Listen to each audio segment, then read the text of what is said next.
3 semaines après avoir acheté ma propre maison, mes parents m'ont poursuivi en justice. Ils ont affirmé que je leur devais de l'argent pour un fonds familial, et que ma maison pouvait être utilisée comme compensation. J'ai refusé, j'ai engagé un avocat, et je les ai combattus au tribunal. J'ai 28 ans.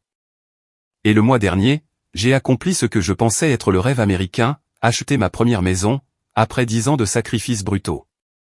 10 ans de nouilles instantanées, d'invitations déclinées, et de travail jusqu'à ne plus pouvoir garder les yeux ouverts. Quand j'ai enfin eu ces clés, j'ai eu l'impression d'avoir conquis le monde. Puis, 3 semaines plus tard, j'ai trouvé des documents judiciaires dans ma boîte aux lettres. Les plaignants étaient mes propres parents. Ils me poursuivaient pour avoir acheté ma maison. Laissez cela faire son chemin. Ayant grandi dans un quartier de la classe moyenne à Boston, je n'avais jamais pensé que mon enfance était particulièrement inhabituelle. Mes parents, Karen et Robert Anderson, nous offraient une vie confortable, à mon jeune frère Brian et moi. Nous avions une belle maison en banlieue, nous partions chaque année en vacances en famille à Cape Cod, et nous ne nous sommes jamais inquiétés de savoir s'il y aurait de la nourriture sur la table. De l'extérieur, nous ressemblions à la famille américaine parfaite, mais sous cette surface pittoresque, se cachait une toute autre réalité. Mes parents, et particulièrement ma mère, contrôlaient chaque aspect de nos vies, surtout nos finances. Quand d'autres enfants recevaient de l'argent de poche, ils pouvaient le dépenser comme bon leur semblait. Le mien, en revanche, était accompagné de feuilles de calcul. Littéralement, dès l'âge de 10 ans, je devais justifier chaque centime que je dépensais, et rendre compte de mes achats à ma mère, lors de nos révisions financières hebdomadaires. Stéphanie, tu as dépensé 7 € au centre commercial samedi dernier. Que as-tu acheté? Demandait maman, regardant par-dessus ses lunettes de lecture ma note de frais. Juste quelques pinces à cheveux, maman. Elles étaient en solde. Avais-tu besoin de nouvelles pinces à cheveux? J'en compte déjà 17 dans ton tiroir. Ce niveau de surveillance m'a suivi tout au long de mon adolescence. Quand j'ai eu mon premier emploi à temps partiel à 16 ans, travaillant à l'épicerie du coin, mes parents ont insisté pour que j'ouvre un compte bancaire conjoint avec eux, afin de pouvoir guider mes habitudes d'épargne. Ce que cela signifiait réellement, c'est qu'ils surveillaient chaque transaction, et remettaient en question tout ce qu'ils jugeaient inutile. Mon frère Brian, de 2 ans mon cadet, gérait leur micromanagement financier différemment. Il l'a accepté, a intériorisé leurs valeurs, et est devenu le parfait protégé financier. Alors que je rêvais d'indépendance, Brian semblait à l'aise avec cette surveillance, signalant souvent mes dépenses suspectes à nos parents, comme une sorte de surveillant des couloirs financiers. Quand j'ai eu 17 ans, j'ai découvert que ma mère ouvrait mon courrier, y compris les offres de bourses d'études universitaires et les informations sur les aides financières. La confrontation qui s'en est suivie, a révélé ses véritables intentions. L'université est une dépense inutile, a-t-elle déclaré. Tu peux vivre à la maison, aller au collège communautaire, et contribuer au fonds familial à la place. Ce fameux fonds familial était quelque chose que mes parents avaient mentionné avec une fréquence croissante, au fur et à mesure que nous atteignions l'adolescence. Apparemment, on attendait de chaque Anderson qu'il contribue une part importante de ses revenus à cette cagnotte collective, que mes parents contrôlaient. Son but restait commodément vague, mais l'attente, elle, était claire comme de l'eau de roche. Ce soir-là, j'ai pris une décision qui allait définir la prochaine décennie de ma vie. J'allais me libérer de leur contrôle financier, quoi qu'il en coûte. J'ai postulé à toutes les bourses disponibles, j'ai fait des heures supplémentaires, et j'ai économisé sur un compte secret que j'avais ouvert, en utilisant l'adresse d'un ami pour recevoir les relevés.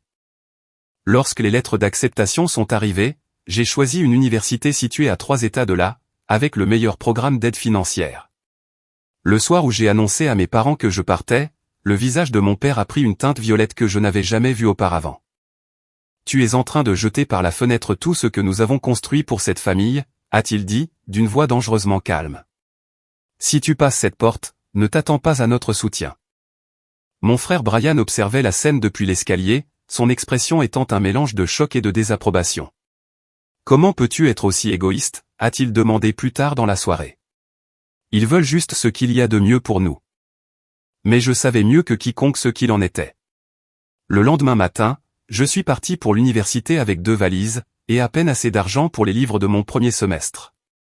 S'en sont suivies 4 années de difficultés financières extrêmes. Je jonglais entre des cours à temps plein et 2 emplois à temps partiel. Je vivais avec le plan de repas le moins cher, et je récupérais de la nourriture supplémentaire lors d'événements sur le campus. Je ne rentrais jamais à la maison pour les vacances, travaillant plutôt pour être payé avec une majoration de 50%. La prédiction de mes parents, selon laquelle je reviendrais en rampant après avoir fait l'expérience de la vraie vie, ne s'est jamais réalisée. Au lieu de cela, j'ai obtenu mon diplôme avec mention, avec une montagne de dettes étudiantes, et une détermination farouche à bâtir ma propre indépendance financière, totalement selon mes propres conditions. Le prix a été élevé. Le jour de la remise des diplômes, je n'avais pas parlé à mes parents depuis près de 3 ans. Brian a assisté à ma cérémonie de remise des diplômes, mais il a passé la majeure partie du temps à essayer de négocier une réconciliation, qui incluait toujours la même condition, je devais reconnaître mon obligation financière envers la famille. J'ai refusé. En entrant dans ma vie post-universitaire, je portais en moi à la fois le fardeau d'être financièrement seul au monde, et la détermination qu'un jour j'aurais quelque chose de vraiment à moi, quelque chose que personne ne pourrait contrôler, surveiller, ou même m'enlever. J'étais loin de me douter que ce rêve me conduirait un jour à affronter ma propre famille au tribunal. Après l'obtention de mon diplôme universitaire, j'ai décroché un poste de premier échelon dans une agence de marketing à Philadelphie. Le salaire de départ était de 32 000 €.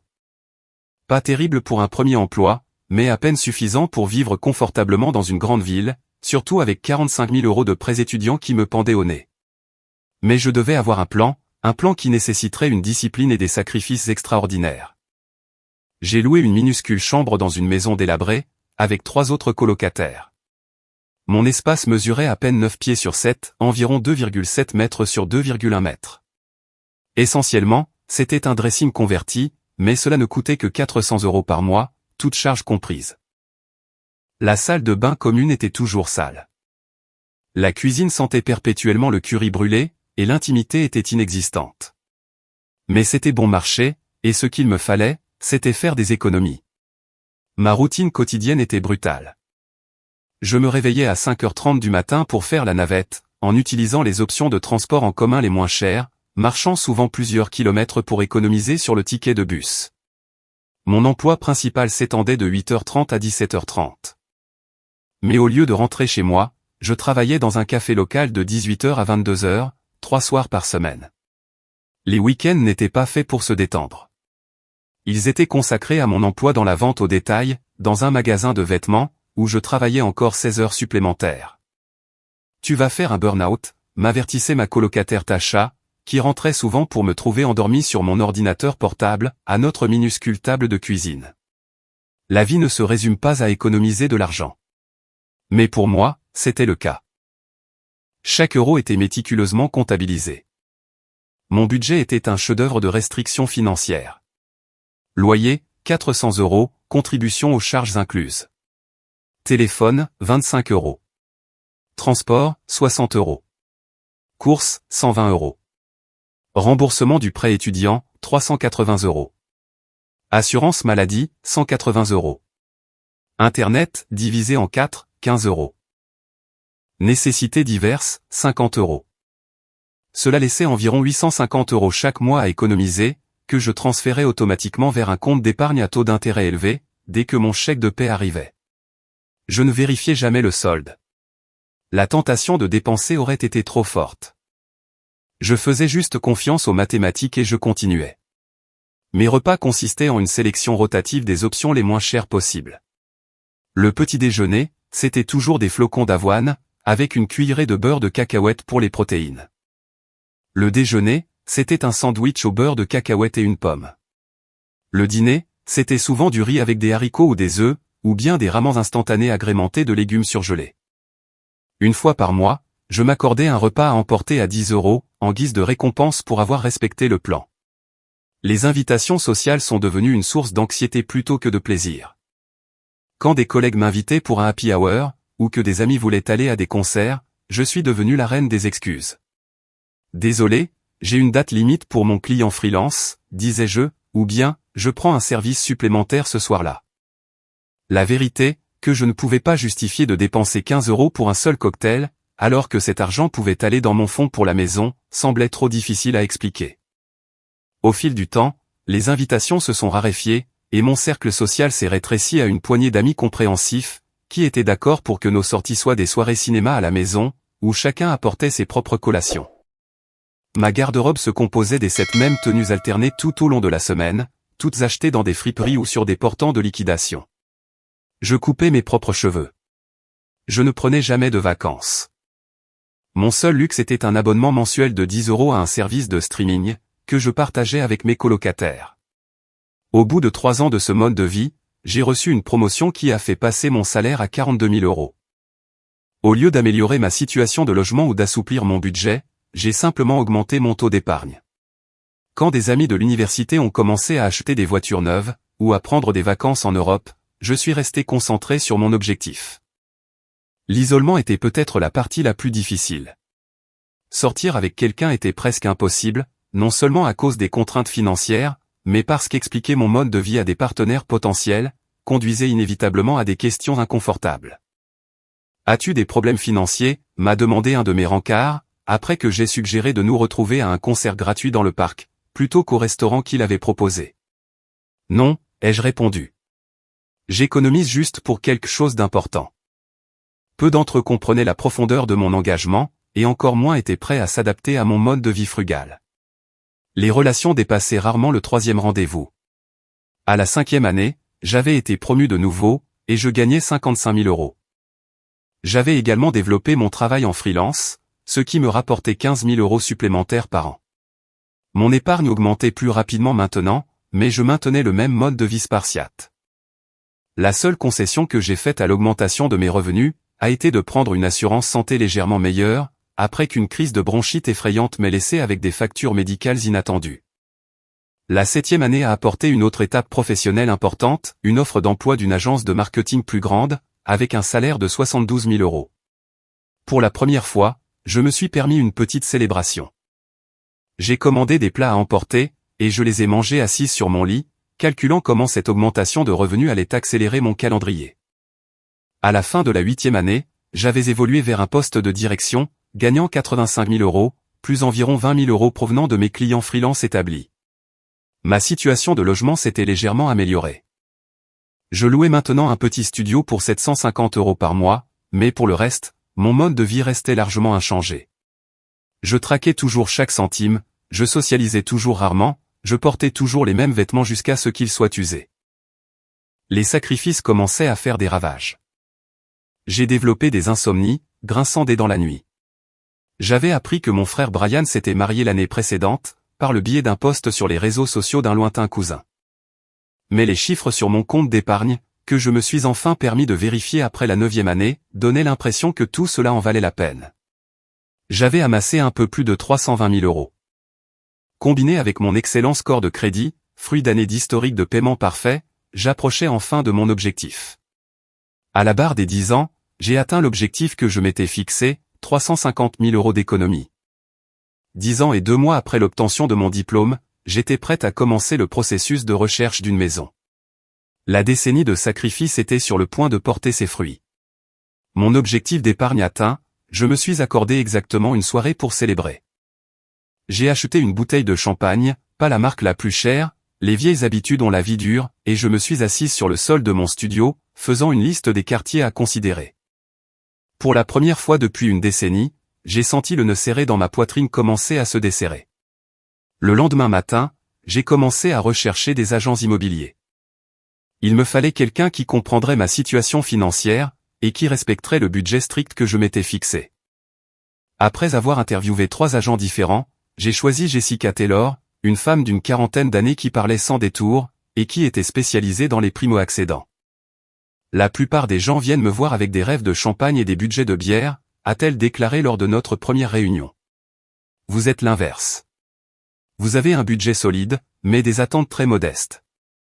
Nous vous trouverons quelque chose de parfait. L'évaluation du marché par Jessica était honnête, mais encourageante. Avec mon budget, je pouvais m'offrir une maison décente dans plusieurs quartiers en développement autour de Philadelphie. Ce ne serait pas une propriété de luxe, mais elle serait à moi. Je n'ai pas besoin de luxe, ai-je expliqué. J'ai besoin d'une construction solide, de coûts de services publics raisonnables, et de l'absence de réparations majeures à prévoir dans les 5 prochaines années. Après une décennie à économiser, je n'allais pas engloutir mes fonds dans un gouffre financier. Le processus de recherche de maison a été à la fois exaltant et épuisant. Au cours de ces 2 mois, j'ai visité 37 propriétés. Certaines ont été éliminées immédiatement, dégâts des eaux au sous-sol, systèmes électriques obsolètes qui nécessiteraient une refonte complète, ou emplacements trop éloignés des transports en commun. D'autres étaient plus tentantes, mais finalement pas les bonnes. Une charmante maison de ville avec du parquet d'origine, mais une plomberie qui a fait grimacer Jessica. Une maison coloniale spacieuse avec un beau jardin, mais dans une zone inondable qui rendrait l'assurance prohibitive. C'est normal, m'assurait Jessica après une énième visite décevante. Trouver la bonne maison, c'est comme trouver l'amour. Il faut embrasser beaucoup de crapauds. Puis, un mardi pluvieux, nous avons visité une modeste maison de 3 chambres, dans un quartier en plein essor. Elle n'était pas parfaite. La cuisine avait besoin d'être rénovée. Le jardin était petit, et les propriétaires précédents avaient choisi des couleurs de peinture discutables. Mais la structure était bonne. Le toit n'avait que 5 ans. La chaudière avait été récemment remplacée, et l'emplacement était à 15 minutes à pied de la gare. En traversant les pièces, je pouvais imaginer ce qu'elle pourrait devenir, avec un peu de peinture et des rénovations simples, que je pourrais faire moi-même au fil du temps. Le prix demandé était de 290 000 €, ce qui était confortablement dans mon budget, même après avoir mis de côté des fonds pour les frais de clôture, et un fonds de réparation d'urgence. Je veux faire une offre, ai-je dit à Jessica, alors que nous nous tenions dans ce qui serait potentiellement mon bureau à domicile. Êtes-vous sûr? Nous avons encore 5 maisons à voir cette semaine, m'a-t-elle rappelé. J'ai hoché la tête. Celle-ci me semble être la bonne. Nous avons soumis une offre de 275 000 € ce soir-là. Le lendemain matin, le vendeur a fait une contre-offre à 285 000 €. Après une brève négociation, nous nous sommes mis d'accord sur 282 000 €. L'inspection n'a révélé aucun problème majeur, juste les mises à jour cosmétiques que j'avais déjà anticipées. Le processus d'approbation du prêt hypothécaire s'est déroulé en douceur, grâce à mon excellente cote de crédit et à mon apport initial substantiel. J'ai opté pour un prêt hypothécaire à taux fixe sur 15 ans, plutôt que les 30 ans standards, une autre façon d'économiser de l'argent à long terme. Les semaines précédant la signature étaient remplies de paperasse, d'appels téléphoniques, et d'un sentiment d'anticipation croissant. Je me suis permis de parcourir les sites de meubles d'occasion pendant mes pauses déjeuner, planifiant comment j'allais progressivement meubler ma nouvelle maison sans dépasser mon budget. Enfin, le jour de la signature est arrivé. Je me suis assise à une table entourée d'étrangers, signant document après document jusqu'à ce que ma main se crispe. Lorsque l'agent du vendeur m'a remis les clés, j'ai dû refouler mes larmes. Félicitations, propriétaire, a dit Jessica, en me serrant brièvement dans ses bras. Vous l'avez fait. Ce soir-là, j'ai conduit jusqu'à ma nouvelle maison et j'ai passé cette première nuit sur un matelas gonflable dans la chambre principale, trop excité pour dormir. J'ai fait des listes de petits projets auxquels je pourrais m'attaquer immédiatement, peindre les chambres, remplacer les accessoires de la salle de bain, nettoyer le sous-sol légèrement moisi. Le matin venu, j'achèterai des produits de nettoyage, et je commencerai à faire de cette maison mon chez-moi. Au cours des semaines suivantes, mes collègues m'ont félicité, bien que peu d'entre eux aient compris l'ampleur de ce que j'avais accompli. Ma meilleure amie, Alicia, m'a aidé à peindre le salon et la cuisine, exprimant son étonnement face à mon parcours. Je n'arrive pas à croire que tu aies fait ça toute seule, m'a-t-elle dit, alors que nous appliquions une deuxième couche de bleu pâle sur les murs de la cuisine. Pas d'aide familiale, pas d'héritage, pas de partenaire pour partager les coûts. Juste toi. Ces paroles m'ont rempli de fierté, mais elles ont aussi déclenché une prise de conscience que j'avais évitée. Je n'avais toujours pas parlé de la maison à ma famille. Malgré notre éloignement, une partie de moi avait toujours espéré qu'atteindre cette étape pourrait combler le fossé entre nous. Peut-être comprendraient-ils enfin, que mon rejet de leur contrôle financier, ne consistait pas à les rejeter en tant que famille. Après mûre réflexion, j'ai décidé de les contacter. J'ai rédigé un bref email à mes parents, avec ma nouvelle adresse et une photo de la maison, en ajoutant qu'ils étaient les bienvenus s'ils le souhaitaient. J'ai envoyé un message similaire à Brian, avec un peu plus d'informations personnelles, espérant que mon frère pourrait servir d'intermédiaire. Leur réponse allait anéantir tout espoir de réconciliation, et enclencher des événements que je n'aurais jamais pu anticiper. 3 jours après l'envoi de ces emails, mon téléphone a sonné et affiché le numéro de mon frère. C'était la première fois que nous nous parlions depuis plus de 2 ans, et mon cœur s'est mis à battre la chamade d'une anticipation nerveuse. Mais à quoi tu joues, bon sang? Sa voix était froide, une colère contrôlée vibrant dans chaque syllabe. Pourquoi? Quoi? Je voulais juste partager ma nouvelle avec toi. Et tu as acheté une maison. Avec quel argent, Stéphanie? La question m'a dérouté. Avec mon argent. J'économise depuis 10 ans. Le rire de Brian était amer. C'est ça, ouais. Parce qu'un emploi de premier échelon en marketing paie assez pour acheter une propriété de nos jours. J'ai essayé d'expliquer mon parcours fait de multiples emplois, l'extrême frugalité, les promotions, mais il m'a coupé. Maman et papa veulent te voir ce dimanche. Dîner en famille à 18h. Il a raccroché avant que je puisse répondre. Ce dimanche-là, j'ai conduit les 2 heures jusqu'à la maison de mes parents avec la boule au ventre. La maison était exactement comme dans mes souvenirs, les mêmes et soigneusement taillés, le même bardage beige, le même panneau de bienvenue en céramique que ma mère avait peint lors d'un cours communautaire, des années auparavant. Mon père a ouvert la porte avant que je puisse frapper. Il avait vieilli depuis la dernière fois que je l'avais vu, plus de gris dans les cheveux, des rides plus profondes autour de la bouche. Stéphanie. Pas de câlin, pas de sourire, juste mon nom alors qu'il s'écartait pour me laisser entrer. Dans la salle à manger, ma mère mettait la table avec la belle porcelaine, le service réservé à Thanksgiving et à Noël. Brian et sa femme, Emma, étaient assis de façon rigide sur le canapé. Personne ne semblait heureux de me voir. Le dîner fut une affaire tendue. Nous avons mangé le rôti de bœuf de ma mère dans un silence presque total, brisé seulement par les tentatives nerveuses d'Emma pour faire la conversation, sur le temps inhabituellement chaud. Lorsque ma mère a apporté la tarte aux pommes pour le dessert, mon plat préféré de l'enfance, j'ai bêtement pensé que cela pouvait signaler un dégel. Alors que je prenais ma première bouchée, mon père s'est raclé la gorge. Alors, Stéphanie, parle-nous de cette maison. J'ai décrit la propriété avec un enthousiasme prudent, mentionnant le quartier, le petit jardin, mes projets de rénovation. Et combien a coûté cette maison, a demandé ma mère, sa fourchette en suspens à mi-chemin de sa bouche. 282 000 €, ai-je répondu honnêtement. C'est une sacrée somme, a dit mon père. Et tu as réussi à économiser tout ça toute seule, sans aucune aide? Oui. J'ai cumulé plusieurs emplois et j'ai vécu de manière extrêmement frugale. Ça n'a pas été facile, mais... C'est impossible, m'a interrompu ma mère, en posant sa fourchette avec un tintement sec contre la porcelaine. Pas avec ton salaire et tes prêts étudiants. J'ai été promu plusieurs fois et je fais du travail en freelance à côté, ai-je expliqué, mon appétit disparaissant. Je peux vous montrer mes relevés d'épargne si vous ne me croyez pas. Ce que nous croyons, a dit mon père, la voix dangereusement calme, c'est que tu as pris ce qui n'est pas à toi. L'accusation est restée suspendue dans l'air comme un gaz toxique.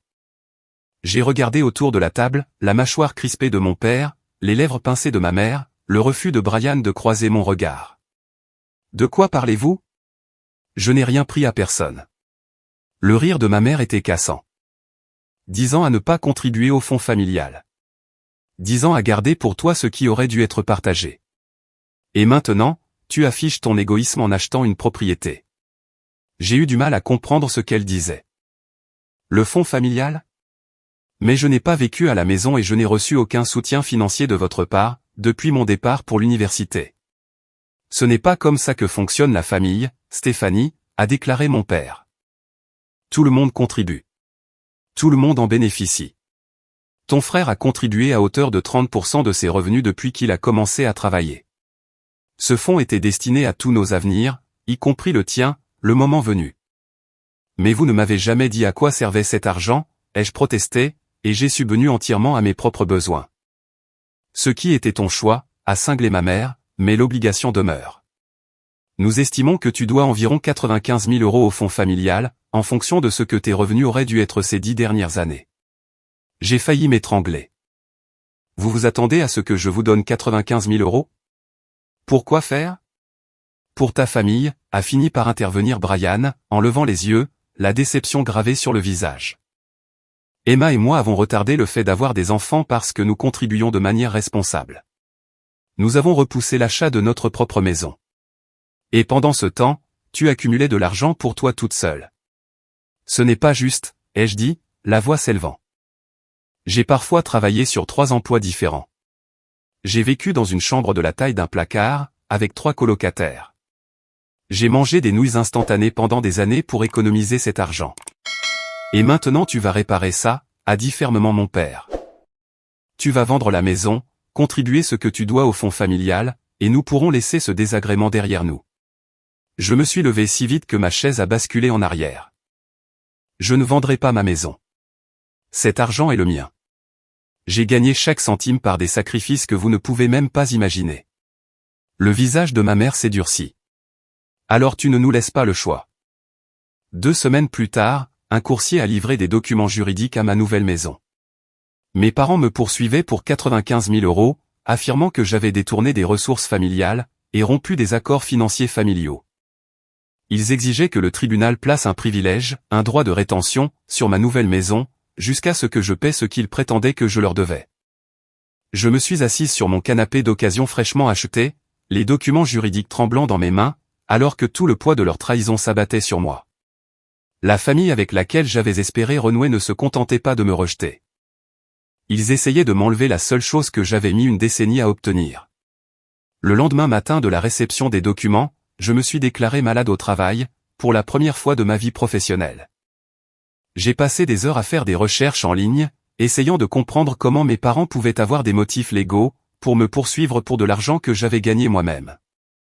Les concepts que j'ai rencontrés au fiducie par interprétation, constructive trust, contrats implicites, obligations financières familiales m'ont laissé de plus en plus paniquer. Pourrait-il vraiment prendre ma maison? Une décennie de sacrifices pourrait-elle être effacée, par un obscur principe juridique dont je n'avais jamais entendu parler? À midi, j'ai réalisé que j'avais besoin de l'aide d'un professionnel. Je n'avais pas les moyens de me payer un avocat coûteux, mais je n'avais pas non plus les moyens de perdre ma maison. Après avoir appelé 8 cabinets d'avocats, et expliqué ma situation, j'ai trouvé Michael Rivera, un avocat spécialisé en droit de la famille, qui proposait une première consultation gratuite. C'est inhabituel, a dit Michael en examinant les documents de la poursuite dans son modeste bureau, plus tard ce jour-là. Est-ce seulement légal, ai-je demandé. Ils ne m'ont pas donné d'argent depuis que j'ai 18 ans. Comment peuvent-ils prétendre que je leur dois quoi que ce soit? Michael s'est adossé dans son fauteuil. Ils invoquent ce qu'on appelle une fiducie par interprétation. Essentiellement, ils font valoir qu'il y avait un accord implicite selon lequel vous contribueriez à ce fonds familial. Ils disent que votre capacité à économiser de l'argent n'a été possible qu'en raison des avantages qu'ils vous ont donnés, en vous élevant, en vous éduquant, en vous inculquant une discipline financière. Mais c'est ce que les parents sont censés faire, ai-je protesté. Je suis d'accord. Mais le droit de la famille peut devenir compliqué. La bonne nouvelle, c'est que leur dossier semble principalement fondé sur des appels émotionnels plutôt que sur des bases juridiques solides. La mauvaise nouvelle, c'est que vous défendre ne sera ni bon marché, ni rapide. La provision de Michael était de 3 500 €, de l'argent que j'avais réservé pour peindre l'extérieur de ma maison. J'ai rédigé le chèque d'une main tremblante. C'était la première dépense majeure non planifiée en plus d'une décennie. Au cours des semaines suivantes, Michael m'a aidé à préparer ma défense. Nous avons rassemblé tous les documents financiers que j'avais, relevés bancaires, fiches de paie, déclarations de revenus, documentant mes revenus et mes habitudes d'épargne au cours des 10 dernières années. J'ai contacté d'anciens colocataires qui pouvaient témoigner de mon mode de vie frugal, des employeurs qui pouvaient vérifier mes emplois, et même le bureau d'aide financière de l'université pour obtenir des dossiers prouvant que je n'avais reçu aucun soutien parental. Pendant ce temps, le procès pesait lourdement sur mon moral. J'avais du mal à dormir, me réveillant souvent en sueur froide après des cauchemars où je me retrouvais de nouveau sans abri. J'ai perdu du poids, mes vêtements flottant sur ma silhouette déjà mince. Mes collègues ont remarqué ma distraction, mais je ne pouvais pas me résoudre à expliquer que mes propres parents essayaient de prendre ma maison. 6 semaines après avoir reçu la plainte, nous avons une autre première comparution au tribunal, une audience préliminaire où les deux parties présenteraient leurs arguments initiaux. En entrant dans le palais de justice, j'ai repéré mes parents et Brian, assis sur un banc dans le couloir. Ma mère portait ses vêtements du dimanche, une robe bleue conservatrice et un collier de perles. Mon père avait mis son seul costume, celui qu'il portait pour les enterrements et les mariages. Ils avaient l'air de parents respectables et inquiets, exactement l'image qu'ils voulaient projeter. Ils ne m'ont pas regardé quand je suis passé devant eux. À l'intérieur de la salle d'audience, leur avocat, James Wilson, était un homme imposant dans la soixantaine, avec un costume parfaitement taillé et un air de confiance absolue. S'adressant au juge, il a brossé le portrait de parents qui avaient tout sacrifié pour leurs enfants, pour voir l'un d'eux refuser égoïstement de participer au collectif financier de la famille. Les Anderson ont créé un fonds familial auquel tous les membres contribuent, votre honneur, a expliqué Wilson avec aisance. C'est une tradition familiale explicitement discutée depuis que leurs enfants sont adolescents. Brian Anderson a fidèlement contribué sa part. Stephanie Anderson a non seulement refusé de contribuer, mais elle a utilisé les ressources familiales, y compris l'éducation financière et le soutien qu'elle a reçu tout au long de ses années de formation pour accumuler secrètement de la richesse pour elle seule. La juge, une femme plus âgée nommée juge Peterson, a tourné son regard perçant vers moi. Et vous affirmez qu'il n'y avait pas un tel accord, mademoiselle Anderson? Michael s'est levé. Votre honneur, ma cliente reconnaît que ses parents ont mentionné un fonds familial, mais il n'y a jamais eu d'accord selon lequel elle y contribuerait. Plus important encore, elle est financièrement indépendante depuis l'âge de 18 ans. Et n'a reçu aucun soutien de ses parents pendant ou après l'université. L'argent qu'elle a économisé a été gagné entièrement par son propre travail acharné, souvent en cumulant 3 emplois simultanément, tout en vivant dans des logements insalubres pour maximiser ses économies. La juge a examiné certains des documents que nous avions soumis. Vous affirmez avoir économisé 350 000 € pour un acompte sur une maison, tout en occupant des emplois de premier échelon? Oui, votre honneur, ai-je répondu, retrouvant ma voix. Je peux justifier chaque euro que j'ai gagné et économisé au cours de la dernière décennie. Impressionnant, si c'est vrai, a-t-elle murmuré, avant de se tourner vers l'avocat de mes parents. Maître Wilson, quelle preuve avez-vous de ce prétendu accord, au-delà de l'affirmation verbale de la famille?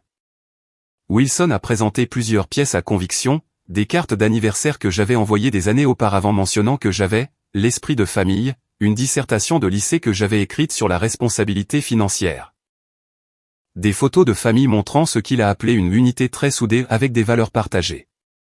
Cela me semblait très mince, mais la juge Peterson a tout examiné, sans rien laisser paraître de ses pensées. Cette affaire nécessite un examen plus détaillé, a-t-elle finalement déclaré. Je programme une audience complète le mois prochain.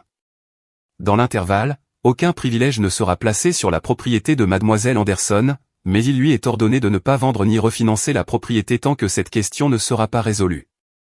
En sortant de la salle d'audience, j'ai ressenti un soulagement momentané du fait que ma maison ne soit pas immédiatement menacée, mais la bataille était loin d'être terminée. Premier round pour nous, a dit doucement Michael, pendant que nous rassemblions nos documents. Mais ils vont revenir plus forts. Ils essaieront probablement d'interroger sous serment certains de vos amis, collègues, peut-être même vos colocataires d'université, à la recherche de toute déclaration que vous auriez pu faire sur vos obligations financières familiales. Les semaines suivantes ont été un tourbillon de préparatifs. J'ai pris des congés sans solde pour aider Michael à préparer davantage notre dossier, ce qui a mis à rude épreuve mes finances désormais limitées. Nous avons rassemblé des documents supplémentaires, des lettres d'anciens employeurs louant mon éthique de travail, des déclarations des responsables de l'aide financière de l'université, confirmant que je n'avais reçu aucun soutien parental. Et même des reçus montrant mon extrême frugalité au fil des ans. Les avocats de mes parents ont envoyé des demandes de documents intimidantes, allant de mes journaux intimes d'enfance, à des enregistrements de chaque conversation que j'avais jamais eue au sujet du fonds familial. Michael m'a assuré qu'il s'agissait en grande partie de tactiques d'intimidation, et m'a aidé à ne répondre qu'aux demandes légales légitimes. 2 jours avant l'audience complète, j'ai reçu un SMS de Brian, il n'est pas trop tard pour régler ça. Vends la maison, contribue ce que tu dois, et nous pourrons redevenir une famille. Je n'ai pas répondu. Le matin de l'audience est arrivé avec un nœud d'anxiété si serré dans l'estomac, que je n'ai pas pu prendre de petit déjeuner. Je me suis habillé avec ma tenue la plus professionnelle, une robe bleu marine que j'avais trouvée dans un dépôt-vente des années auparavant, conservée pour les réunions importantes avec les clients. La salle d'audience semblait plus bondée cette fois-ci. Mes parents avaient amené plusieurs amis de la famille, comme témoins de moralité. J'ai reconnu la sœur de ma tante Martha, qui avait toujours pris le parti de mes parents dans toute dispute familiale. Il y avait le pasteur Collins de leur église, et les voisins de longue date des Wilson, qui m'avaient vu grandir. De mon côté de la salle d'audience, se trouvaient 2 anciens colocataires qui avaient accepté de témoigner, mon premier patron, Allison de l'agence de marketing, et Alicia, ma meilleure amie, qui m'avait aidé à peindre ma nouvelle maison. Le contraste ne m'a pas échappé, la famille de sang contre la famille choisie. L'audience a commencé avec le témoignage de mes parents. Mon père a parlé de la philosophie financière de longue date de la famille, affirmant qu'elle avait été clairement communiquée aux deux enfants, dès leur plus jeune âge. Nous avons toujours appris à nos enfants que la famille passait en premier, a-t-il dit solennellement. Les ressources financières doivent être partagées pour le bien collectif. Stéphanie a compris ce principe. Elle a simplement choisi de le rejeter, quand cela l'arrangeait. Le témoignage de ma mère a été plus émotionnel. Elle a décrit les sacrifices qu'ils avaient faits pour mon éducation, la sagesse financière qu'ils avaient essayé de me transmettre, et son chagrin face à ma trahison. Nous ne voulons que ce qui est juste, a-t-elle dit en se tamponnant les yeux avec un mouchoir. Brian et Emma ont retardé la fondation de leur famille pour respecter leurs obligations. Stéphanie doit faire de même. Leur avocat a présenté des photographies agrandies de dîners de famille, de réunions de fin d'année et de ma remise de diplôme au lycée, tentant d'établir l'image d'une famille unie et conventionnelle, avec des valeurs et des attentes partagées. Il a présenté des documents financiers montrant les contributions régulières de Brian au fonds familial, et les a contrastés avec mon absence de contribution. Quand ce fut notre tour, Michael a commencé par une question directe à ma mère. Madame Anderson, vous affirmez que Stéphanie a l'obligation de contribuer au fonds familial en fonction des avantages qu'elle a reçus en grandissant. Est-ce correct? Oui, bien sûr.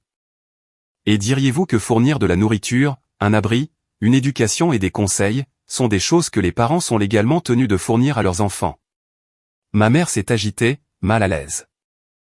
Eh bien, oui, mais...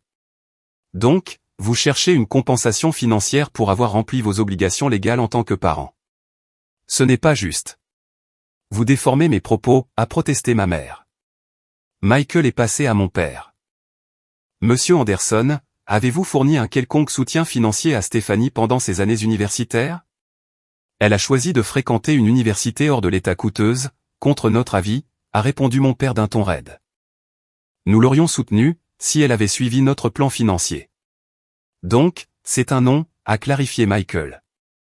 Et depuis l'obtention de son diplôme universitaire, lui avez-vous fourni une quelconque aide financière, que ce soit pour le logement, l'assurance maladie, le remboursement de sa voiture? Non. Merci. C'est tout ce que j'avais besoin d'établir. Mon ancienne colocataire Tasha a témoigné ensuite, décrivant nos conditions de vie exiguës et mon extrême frugalité. Stéphanie ne mangeait jamais au restaurant, n'achetait jamais de nouveaux vêtements, elle travaillait tout le temps. Nous nous inquiétions pour elle parce qu'elle ne faisait jamais rien d'amusant. C'était toujours travailler et économiser, travailler et économiser. Allison, mon premier patron, a parlé de mon éthique de travail. Stéphanie était toujours la première à se porter volontaire pour faire des heures supplémentaires. Elle prenait en charge des projets dont personne ne voulait, pour la rémunération supplémentaire. Souvent, je la trouvais en train de travailler pendant le déjeuner ou de rester tard. Sans même réclamer ses heures. Quand ce fut à mon tour de témoigner, je me suis senti étrangement calme. Le choc et la blessure initiaux s'étaient cristallisés en quelque chose de plus dur, de plus résolu. Mademoiselle Anderson, a commencé Michael. Pourriez-vous expliquer au tribunal comment vous avez économisé suffisamment d'argent pour acheter votre maison? J'ai détaillé mon parcours financier, fait de multiples emplois, les minuscules espaces de vie, les années de nouilles instantanées et les invitations sociales refusées. J'ai expliqué mon système budgétaire, les transferts automatiques vers l'épargne, les promotions que j'avais obtenues grâce à mon dévouement et à mon travail acharné. Vos parents vous ont-ils fourni une aide financière au cours de cette période de 10 ans, a demandé Michael. Aucune, ai-je dit fermement. Je suis complètement indépendante financièrement depuis mon départ pour l'université, à l'âge de 18 ans. Et y a-t-il jamais eu un accord explicite, selon lequel vous contribueriez à ce fonds familial? Non. Cela a été mentionné comme une attente de leur part, mais je n'y ai jamais consenti. Après mon départ pour l'université, ils ont clairement indiqué que j'étais financièrement seul, si je ne suivais pas leur plan. Le contre-interrogatoire de l'avocat de mes parents a été agressif, tentant de me déstabiliser, en suggérant que j'avais bénéficié de la sagesse financière de la famille, et de privilèges qui avaient rendu mon épargne possible. N'est-il pas vrai, a-t-il demandé avec un sourire suffisant, que la discipline financière même que vous avez utilisée pour économiser cet argent, vous a été inculquée par vos parents? J'ai fait une pause, réfléchissant soigneusement à ma réponse. La discipline financière que mes parents m'ont enseignée était axée sur le contrôle et non sur l'indépendance. Ce que j'ai fait, cumuler plusieurs emplois, vivre dans des conditions inférieures aux normes, sacrifier toute qualité de vie pendant une décennie. Ce n'est pas ce qu'ils m'ont appris. Ça, je l'ai appris par moi-même, par nécessité. Le tournant a eu lieu lors du rappel à la barre de ma mère. Tentant de renforcer leur dossier, elle a commis une erreur cruciale. Stéphanie a toujours été irresponsable financièrement, a-t-elle affirmé. À l'université, elle nous demandait constamment de l'argent pour des urgences. Nous l'avons aidée à de nombreuses reprises. Michael a bondi. Madame Anderson, vous avez précédemment témoigné sous serment que vous n'aviez fourni aucun soutien financier à votre fille pendant ses études universitaires. Maintenant, vous affirmez le contraire. Quelle est la vérité? Ma mère a rougi, cherchant l'aide de son avocat du regard. Eh bien, il a pu y avoir quelques petits prêts. Avez-vous des traces de ces prêts? Des reçus, des virements bancaires, a pressé Michael. C'était en espèces, a dit faiblement ma mère. En famille, on ne garde pas les reçus. Pas d'autres questions, a dit Michael en s'asseyant avec un hochement de tête satisfait dans ma direction. Dans sa déclaration de clôture, l'expression de la juge Peterson n'a rien laissé paraître. Elle a passé en revue les preuves présentées, noté les contradictions dans le témoignage de mes parents, et reconnu que l'argent que j'avais économisé avait été gagné par mon propre travail, sans soutien ni contribution parentale. La demande des plaignants est rejetée. Elle a regardé directement mes parents. M et Madame Anderson, bien que les familles puissent avoir leurs propres attentes internes, ce tribunal ne peut pas, et ne veut pas, faire appliquer de prétendus accords qui n'ont aucun fondement juridique, et qui semblent davantage liés au contrôle qu'au véritable bien-être de la famille. Le coup de maillet est tombé, avec un claquement définitif qui a semblé faire écho à la rupture des derniers liens familiaux ténus qui restaient. Les suites immédiates de la décision du juge ont été un peu floues. Michael m'a serré la main fermement, son visage habituellement sérieux s'ouvrant sur un sourire satisfait. Félicitations, votre maison est en sécurité. J'aurais dû me sentir triomphante. Au lieu de cela, je me sentais vide. J'ai jeté un coup d'œil à travers la salle d'audience là où mes parents étaient assis, le visage de ma mère enfoui dans ses mains, le bras de mon père autour de ses épaules, son expression de marbre. Brian se tenait à proximité, murmurant quelque chose à leur avocat, jetant occasionnellement des regards dans ma direction. Alors que je rassemblais mes documents, un agent du tribunal s'est approché. Mademoiselle Anderson, votre famille est escortée vers la sortie séparément pour éviter toute confrontation. Vous pourrez sortir par les portes principales dans une dizaine de minutes. J'ai hoché la tête, engourdi, en le remerciant pour cette considération que je n'avais pas pensé à demander. Michael m'a aidé à ranger nos preuves dans ma besace usée, me donnant des conseils pratiques sur le dépôt du jugement, et en s'assurant que l'affaire serait officiellement close dans les registres immobiliers.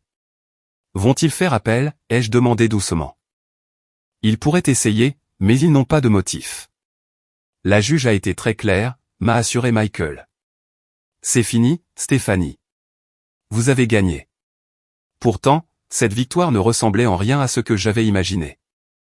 En attendant que mes parents partent, je me suis assise seule dans la salle d'audience désormais vide, l'ampleur de ce qui s'était passé m'envahissant. Je n'avais pas seulement affronté ma famille au tribunal, j'avais aussi exposé publiquement le dysfonctionnement qui avait façonné ma vie. Il n'y aurait pas de réconciliation, pas de dîner de famille joyeux dans ma nouvelle maison, pas de guérison des vieilles blessures. Quand j'ai enfin quitté le palais de justice, je suis sortie sous le soleil éclatant de l'après-midi, me sentant à la fois plus légère et plus lourde, libérée de la menace immédiate, mais accablée par la finalité de la rupture familiale. J'étais à mi-chemin de ma voiture quand j'ai entendu des pas approcher rapidement derrière moi. Stéphanie, attends. La voix de Brian. Je me suis retourné instinctivement, me tendant. Il s'est arrêté à quelques mètres, le visage empourpré, que ce soit par la course ou l'émotion. Comment as-tu pu leur faire ça? As-tu la moindre idée de l'image que ça donne d'eux? De l'embarras que tu as causé. J'ai étudié le visage de mon frère, les traits familiers contorsionnés par une colère qui semblait provenir d'une blessure authentique. Pendant un instant, j'ai ressenti une lueur de doute. Avais-je été trop dure, trop intransigeante? Puis, je me suis souvenu de la dernière décennie de sacrifices, des vacances solitaires, des repas sautés pour économiser quelques euros, des nuits passées à travailler jusqu'à l'épuisement, pendant que mes pères construisaient des carrières, des relations, des vies. Tout cela menant au moment où mes propres parents avaient essayé de tout me prendre, par le biais d'une manipulation légale. Comment ai-je répété, ma voix étonnamment calme. Comment ont-ils pu poursuivre leur propre fille en justice, pour de l'argent qu'elle a gagné elle-même? Comment as-tu pu les soutenir là-dedans? Il n'a jamais été question d'argent, a insisté Brian, baissant la voix alors qu'un couple passait devant nous sur les marches du palais de justice. Il s'agit de loyauté familiale, de faire passer le bien collectif avant les désirs individuels. Non, Brian, il s'agit de contrôle. Ça a toujours été ça. Il a passé une main dans ses cheveux, un geste si familier qu'il m'a fait mal au cœur malgré tout. Tu as toujours été égoïste, pensant toujours uniquement à toi. C'est vraiment ce que tu penses? Tu ne comprends pas. Je comprends parfaitement, les jeux interrompus. Je comprends que maman et papa t'ont convaincu que la famille signifie l'abandon de son autonomie, que l'amour est conditionné à la soumission. Ce n'est pas ça la famille, Brian. C'est du contrôle. Son visage s'est durci. Tu te crois tellement plus intelligente que tout le monde, tellement indépendante. Mais quand tu seras seule dans cette maison que tu as achetée avec ton précieux argent, qui sera là pour toi? Qui s'en souciera? La question a fait mouche, sondant la peur qui m'avait hanté pendant des années d'épargne solitaire. Mais j'avais une réponse maintenant. Des personnes qui m'aiment sans condition, ai-je dit doucement. Des amis qui soutiennent mes rêves, au lieu d'essayer de se les approprier. C'est la famille que j'ai bâtie, pendant que tu étais trop occupé à être le fils parfait. Brian a reculé comme si je l'avais physiquement repoussé. Ils ont raison à ton sujet. Tu n'es pas seulement égoïste, tu es cruel. Je suis désolé que tu ressentes cela, ai-je dit, et je le pensais vraiment. Ma porte est toujours ouverte si jamais tu veux avoir une relation qui n'est pas définie par les règles de maman et papa, mais je ne m'excuserai pas d'avoir construit une vie selon mes propres conditions. Il s'est détourné sans un mot de plus, marchant rapidement vers le parking où nos parents l'attendaient probablement. Je l'ai regardé s'éloigner, le dernier fil fragile qui me reliait à ma famille biologique se rompant à chacun de ses pas. Ce soir-là, je me suis assise sur le sol de mon salon, entouré par les quelques meubles que j'avais soigneusement sélectionnés pour ma maison. La victoire semblait à la fois profonde et douloureuse. J'avais défendu mon droit au fruit de mon travail, mais au prix de tout espoir de réconciliation familiale. J'ai attrapé mon téléphone et appelé Alicia. C'est fini, lui ai-je dit quand elle a décroché. J'ai gagné. C'est incroyable, s'est-elle exclamée. On devrait fêter ça. Je vais apporter du champagne, du bon cette fois. Je me suis surprise à sourire malgré tout. Pourrais-tu aussi amener ces amis dont tu m'as parlé, ceux qui sont doués pour la peinture? Je pense qu'il est temps que je finisse d'aménager cette maison. 2 heures plus tard, mon salon vide s'était rempli d'Alicia et de 4 de ses amis, tous armés de pinceaux, de pizzas et de sincères félicitations. Alors que nous peignions le couloir dans le vert tendre que j'avais soigneusement choisi des mois auparavant, j'ai réalisé quelque chose d'important, la famille n'est pas toujours celle dans laquelle on est. Parfois, c'est celle que l'on choisit et qui vous choisit en retour. Les semaines qui ont suivi la victoire au tribunal ont apporté un étrange mélange de paix et de douleur.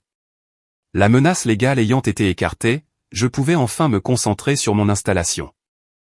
J'ai peint chaque pièce avec des couleurs que j'avais méticuleusement recherchées, pour obtenir l'équilibre parfait entre l'apaisant et le stimulant. J'ai écumé les friperies et les ventes de déstockage, pour trouver des meubles qui exprimaient mon style personnel, au lieu de me contenter du strict minimum fonctionnel. Lentement, ma maison a commencé à ressembler à un foyer gagné par le sacrifice et protégé par la détermination. Mais les séquelles émotionnelles de la bataille judiciaire persistaient. Je me réveillais au milieu de la nuit, le cœur battant la chamade à cause de rêves où je me retrouvais dans cette salle d'audience, les accusations de mes parents résonnant sur les murs. Je vérifiais mon téléphone de manière compulsive, une partie de moi espérant toujours un message de Brian qui ne venait jamais.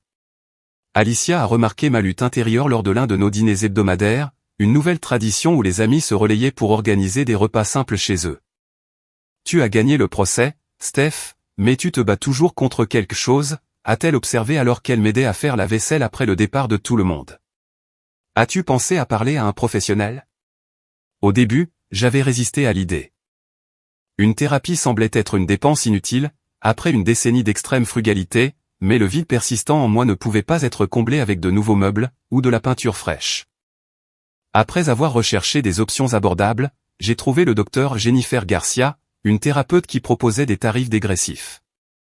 L'éloignement familial est une forme de deuil en soi, a expliqué le docteur Garcia lors de notre première séance. Vous ne pleurez pas seulement la relation que vous aviez, mais aussi la relation que vous auriez souhaité avoir. Au cours des mois suivants, nos séances hebdomadaires m'ont aidé à traiter les émotions complexes que j'avais refoulées, pendant mes 10 années d'économie. Je n'avais pas seulement accumulé de l'argent. J'avais construit un mur autour de mon cœur, me protégeant de l'amour conditionnel qui avait façonné mon enfance. La tentative de vos parents de contrôler vos finances n'était pas vraiment une question d'argent, a suggéré le docteur Garcia un après-midi. L'argent n'était que l'outil qu'ils utilisaient pour exiger la soumission, et punir l'indépendance. Alors pourquoi je me sens toujours coupable, ai-je demandé. Comme si j'avais fait quelque chose de mal en gardant ce que j'ai gagné. Parce qu'ils ont programmé cette réponse en vous dès l'enfance, a-t-elle dit doucement. Remettre en question leur autorité, même à l'âge adulte, déclenche cette vieille culpabilité. Cela ne veut pas dire que la culpabilité est justifiée. Parallèlement à la thérapie, j'ai lentement élargi mon cercle social. Les amis qui m'avaient soutenu pendant le procès sont devenus des membres à part entière de ma vie. Nous avons créé un club de dîner mensuel qui tournait entre nos maisons. J'ai rejoint un jardin communautaire à 3 pâtés de maison de chez moi, trouvant une joie inattendue à cultiver mes propres légumes. 6 mois après le procès, j'ai reçu un SMS inattendu de Brian, peut-on se parler? Nous nous sommes retrouvés dans un café neutre, à mi-chemin entre nos domiciles.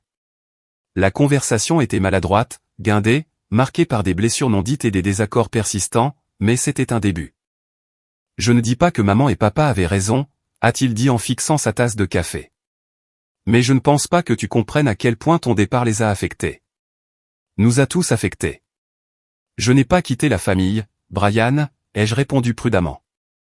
J'ai quitté leur contrôle. Il y a une différence. Il n'était pas d'accord, mais il n'a pas argumenté non plus. Nous nous sommes quittés avec l'intention provisoire de nous revoir le mois suivant. Un petit pont commençait à se former au-dessus du gouffre qui nous séparait. Mes parents sont restés distants. Par Brian, j'ai appris qu'ils avaient dit à la famille élargie que j'avais des problèmes juridiques, sans préciser la nature du procès. Le récit familial avait été réécrit pour préserver leur image, tout en me faisant passer pour l'enfant à problème. Ça a fait mal, mais avec l'aide du docteur Garcia, j'apprenais à séparer leur perception de ma réalité. Vous ne pouvez pas contrôler l'histoire qu'ils racontent sur vous, m'a-t-elle rappelé. Vous pouvez seulement vivre votre vérité et laisser les résultats parler d'eux-mêmes. Et les résultats parlaient. 1 an après avoir gagné le procès, j'ai reçu une promotion importante au travail. La maison que je m'étais battue avec tant de ferveur pour garder, prenait de la valeur à mesure que le quartier continuait de se développer. J'avais même créé un petit fonds d'urgence pour aider d'autres personnes dans des situations similaires à la mienne, des personnes fuyant des relations financièrement abusives et ayant besoin d'un soutien temporaire. Le changement le plus profond, cependant, était interne. La vigilance anxieuse qui m'avait animé tout au long d'une décennie d'économies extrêmes s'était progressivement adoucie. J'ai appris à apprécier les petits plaisirs sans culpabilité, un repas dans un bon restaurant pour célébrer une réussite professionnelle, un week-end à la plage avec des amis, des fleurs sur la table de ma cuisine juste parce qu'elles me faisaient sourire. L'indépendance financière ne consiste pas seulement à avoir de l'argent, ai-je réalisé lors d'une séance de thérapie. Elle consiste à avoir la liberté d'utiliser les ressources en alignement avec ses propres valeurs, sans chercher ni permission ni approbation. 18 mois après le procès, Brian et sa femme, Emma, ont eu leur premier enfant, une fille qu'ils ont prénommée Lily. L'annonce de la naissance était accompagnée d'une invitation à rencontrer ma nièce, que j'ai acceptée avec à la fois de l'excitation et de l'appréhension. Dans leur modeste appartement, en tenant le minuscule bébé qu'était ma nièce, j'ai senti qu'un nouveau chapitre s'ouvrait. Brian et moi avions établi des limites prudentes sur des sujets comme l'argent et nos parents, créant ainsi une relation fragile mais grandissante, indépendante de la dynamique familiale qui nous avait séparés. Elle a ton nez, lui ai-je dit en souriant au visage endormi de Lily. La pauvre enfant, a-t-il plaisanté. C'était un aperçu du frère dont je me souvenais, avant que l'argent et le contrôle ne s'immiscent entre nous. Quant à mes parents, la distance demeurait. Je leur ai envoyé une carte à la naissance de ma nièce, exprimant ma joie pour l'arrivée d'un nouveau membre dans la famille. Ils n'ont pas répondu directement, mais ils ne l'ont pas non plus renvoyé. C'était soit une fissure infime dans le mur qui nous séparait et qui pourrait un jour laisser passer un peu de lumière. 2 ans après l'achat de ma maison, j'ai organisé une fête pour cet anniversaire, en invitant les amis qui étaient devenus ma famille choisie. Alors que nous nous réunissions dans le jardin, où j'avais finalement aménagé le jardin potager dont j'avais rêvé pendant ces années de vache maigre, j'ai regardé la vie que j'avais construite. Pas seulement la maison physique, mais la communauté, la carrière, l'estime de soi que personne ne pourrait m'enlever. Alicia a levé son verre pour porter un toast. À Stéphanie, qui nous a tous appris que la maison n'est pas seulement un endroit que l'on achète, mais un espace que l'on crée avec courage et persévérance. Plus tard dans la soirée, alors que les derniers invités partaient, je me suis assise seule sur la balancelle de mon Porsche, un cadeau d'anniversaire de mes amis, et j'ai réfléchi au parcours qui m'avait mené ici. La décennie de sacrifice, la douloureuse confrontation familiale, le travail de guérison continue. La leçon la plus difficile n'avait pas été d'apprendre à économiser de l'argent, ni de me défendre au tribunal. Ça a été d'apprendre que parfois, les personnes qui devraient le plus vous soutenir, sont celles avec qui vous devez établir les limites les plus fermes. Que la vraie famille n'est pas définie par le sang ou l'obligation, mais par le respect et le soutien inconditionnel. Que l'indépendance, tant financière qu'émotionnelle, n'est pas égoïste, mais nécessaire pour des relations authentiques. Ma maison se dressait solidement autour de moi, abritant non seulement mon être physique, mais la personne que j'étais devenue à travers l'adversité, une personne qui connaissait sa valeur, qui comprenait la différence entre le sacrifice et la soumission. Qui reconnaissait que la chose la plus précieuse qu'elle possédait, n'était pas la propriété, mais la liberté qu'elle représentait. Avez-vous déjà eu à tenir tête à la pression familiale pour suivre votre propre chemin? J'adorerais lire vos histoires dans les commentaires ci-dessous. N'oubliez pas que vos rêves valent la peine de se battre, même lorsque vos proches ne comprennent pas. Si cette histoire a résonné en vous, n'hésitez pas à liker, à vous abonner et à la partager avec quelqu'un, qui pourrait avoir besoin d'entendre qu'il est normal de fixer des limites, même avec sa famille. Merci d'avoir écouté mon histoire. Et rappelez-vous, parfois, la famille que l'on choisit, est celle qui nous aide véritablement.